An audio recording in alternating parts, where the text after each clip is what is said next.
Welcome to Christ Revival Evangelistic Ministries, also known as Sanctuary Praise Church. Here's a message that will establish the truth of God in your life by Evangelist Victor Ajishefe. We belong to the kingdom of God. When we're born again, we come into a kingdom.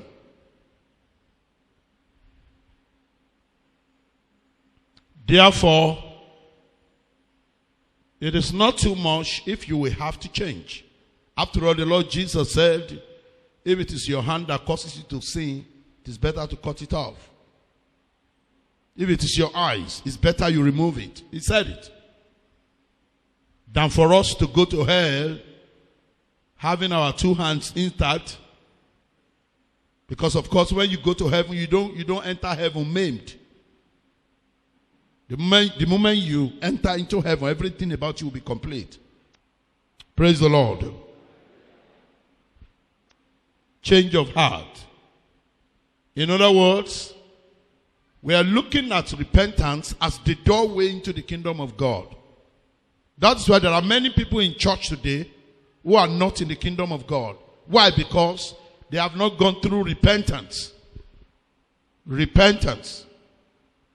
Matthew chapter 3 verses 1 and 2. Matthew 3, 1 and 2. What did he say? In those days came John the Baptist. Yes. Preaching in the wilderness of Judea. Yes. And saying, repent ye. Repent. What does it mean to repent? He said, turn away from your sin. Repentance means a change of heart. Because Jesus said, every sin that a man commits comes from the heart. Amen. So there is nothing from outside that enters a man that makes him unclean. Everything that makes a man unclean comes out of the heart. So sin comes from the heart. So repentance, to turn away from your sin, simply means your heart will have to change. And what changes the heart is genuine repentance. And what is genuine repentance is for you to forsake sin. It's for us to see holiness as our own way of life. As peculiar people, as holy nation, as people, as royal priesthood. The word holiness shouldn't be strange to us. The word holiness is carried to the world. Because they are filthy and unholy. But when people have come into the kingdom of God, we have come into a kingdom of His holiness. Holiness is the nature of God. Alright? Holiness is the nature of God. The Bible says, holiness without which no one shall see the Lord. The pure in heart shall see God. That is the nature of the kingdom you have come into. That's the meaning of Christianity. You readily accept a change of heart, a change of life. We recognize evil for being evil, and you don't want it anymore. You are not telling yourself, this is not who I am. Filthiness or righteousness or holiness in thought. You say, this is not who I am. I don't think this way anymore. This is not who I am. I don't go places like this anymore. This is not who I am. I don't do stuff like this anymore. That's the meaning of repentance. He said he was preaching and saying, turn away from your sins. Yes. Repent ye. For the kingdom of heaven is at hand. You see? So repentance is the doorway into the kingdom. If repentance have not taken place, if the turning away from sin have not taken place in your life, then you are not in the kingdom of God. You see? He said, repent, for the kingdom of heaven is at hand. This was what John the Baptist preached. This was his preaching. The preaching in church is turn away from your sin, for the kingdom of heaven is at hand. We are kingdom people. We are peculiar people. We are royal priesthood. We are not ordinary people. We are not. Imagine when someone is married due to the royalty. From the day you are married to royalty, in fact, from the day you are going out with royalty, your looks change. It's not whether you like it or not.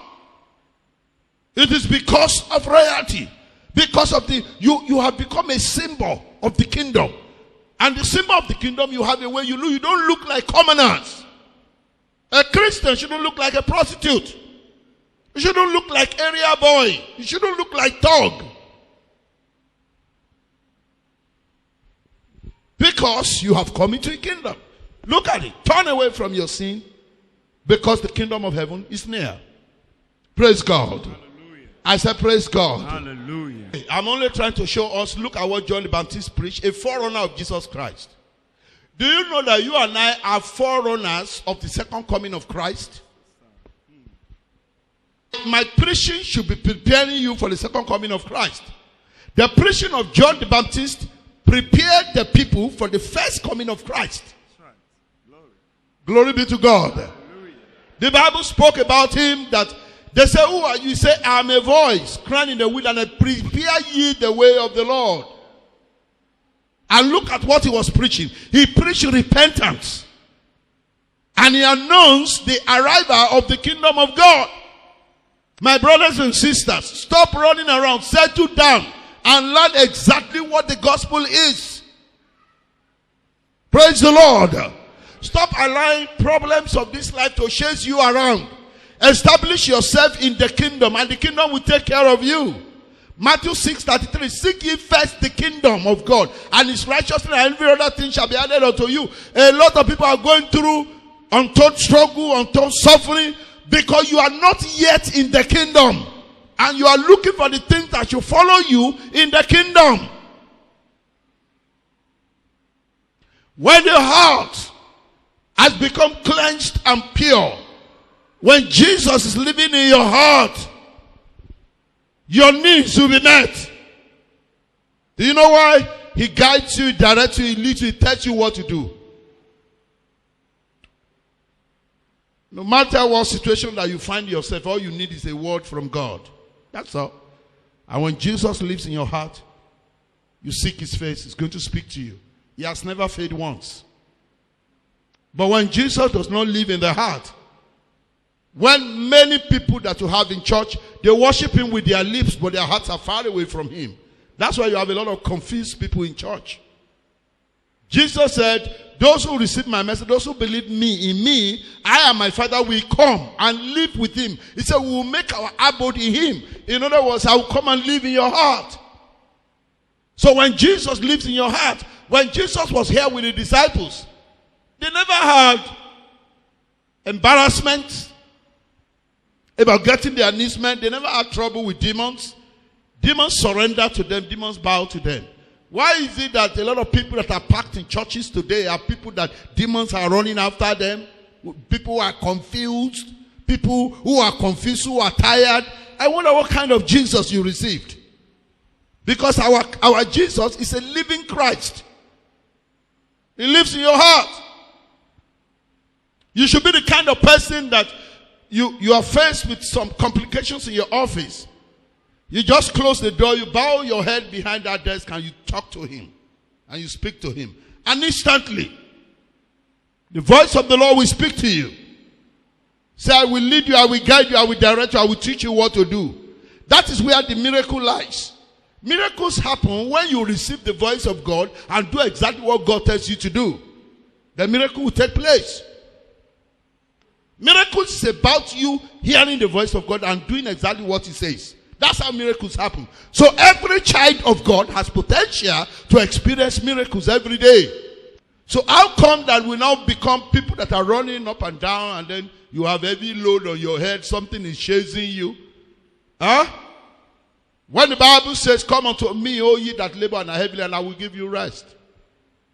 So cast your burden upon me, for he careth for you. How come? Where are these people coming from that doesn't have confidence? They don't have peace. They don't have joy. They are running up and down. Demons are chasing them. Their needs are not met. Because you don't belong to the kingdom. You join church. You join church. Because Matthew 6:33 says, seek ye first the kingdom of God and his righteousness. When that is said, to every other thing shall be added unto you. If you are not experiencing every other thing added to you, check it out, whether you belong to the kingdom. Sin cannot be reigning in your heart and you are expecting Jesus to be there at the same time. You cannot be living double life and then you expect that the kingdom will take care of you. No. You are not faithful. You are not sincere. Right? You have not realized that you are a royal priesthood. You are a chosen nation. You are peculiar people. You have not realized that you belong to the kingdom. So you can still romance with the world. You still love what the world loves. When you have repented, you will hate what the world loves. Alright? What the world loves, you will hate. Sin is no longer fun to you.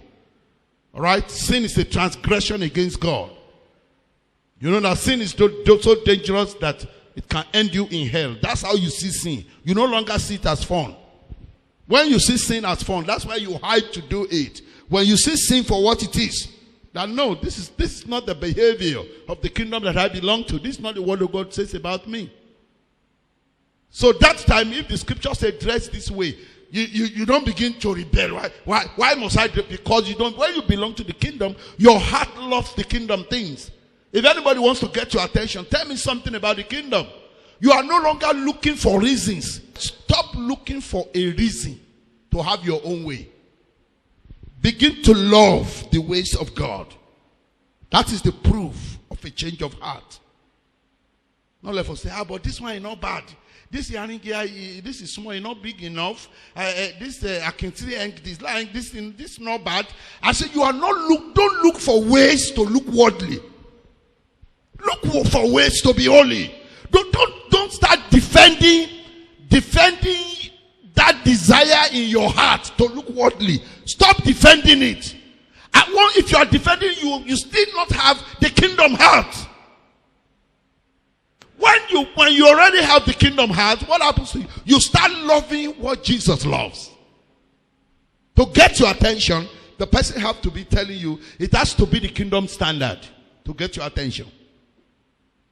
It has to be the kingdom standard. You are not the kind of person that maybe you want to marry and some people in your family are say, well, we get for the day, you get for buy Romo.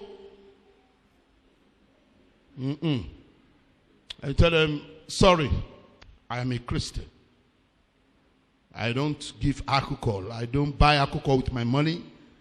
And I don't give it to anybody. It's not like, hey, me uncle they get for come, me uncle they get for day. Buy small rum, not to me go drink come. You still have a worldly heart. You are not a true child of God. Jesus said, if you deny me before men, I will deny you before my Father. All right. When it is time for you to start for God, stop compromising. It still shows that you love the world. The love of the world is still in your heart. That's the way it is. There must be repentance before you can belong to the kingdom. You rather look for an excuse. A relationship that you know is ungodly, you would rather look for, me I don't. It's looking for an excuse to carry on with sin. Instead of you looking for a way to show that you now hate sin and you love righteousness. Clear cut. I am not standing in the face. Jesus said, if you are neither cold nor hot, I will spew you out of my mouth. My brothers and sisters, many are dying in the church and going to hell because their heart is compromised. They appear like they love God on their lips, the way they sing, and some of the stuff they do, some are even preaching, but their heart is far away from Him. The fruit of our lives, the sign in our life, the choices you make will show where you belong. All right? Do you hate sin? If you truly belong to the kingdom of God, you will hate sin. You will hate sin. You begin to love. Your heart has now changed. You now loving holiness. When something does not display holiness and purity, you are not in for that. You are now loving righteousness. You now hate unrighteousness. That has to be a Christian. That means the heart has changed. Praise God. Thank Thanks for listening, and I believe you've been transformed remarkably. For more information, you can call on these numbers 078-593-977 or 078-595-977, or visit us at the Sanctuary Praise Church, South Drive off King Hammond Road, Brookfields, Freetown, Sierra Leone. Thank you, and God bless you.